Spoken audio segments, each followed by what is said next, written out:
राजा विक्रमादित्य एक बार फिर शमशान पहुंचे और पेड़ से बेताल को उतारकर अपने कंधे पर रखकर चल पड़े।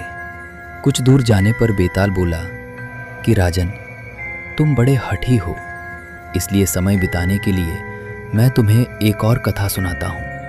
पर शर्त वही है कि यदि तुम उत्तर जानते हुए भी नहीं बोले तो तुम्हारा सिर फट जाएगा, और यदि बोल पड़े तो मैं फिर से उसी पेड़ पर लौट जाऊंगा।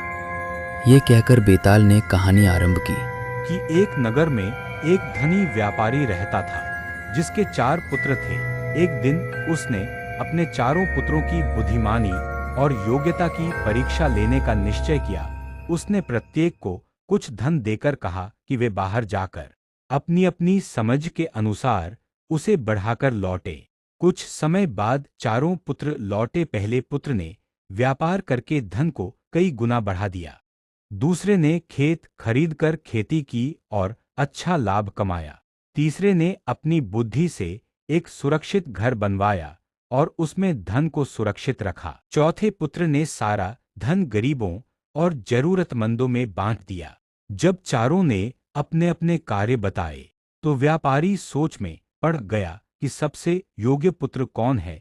इतना कहकर बेताल ने राजा से प्रश्न किया कि बताओ, इन चारों में सबसे श्रेष्ठ और योग्य कौन है। राजा विक्रमादित्य ने उत्तर दिया कि चौथा पुत्र सबसे श्रेष्ठ है, क्योंकि उसने निस्वार्थ भाव से दान किया और दूसरों का भला किया, जो सबसे बड़ा धर्म है। राजा के उत्तर देते ही बेताल हंस पड़ा और बोला कि राजन, तुम फिर बोल पड़े।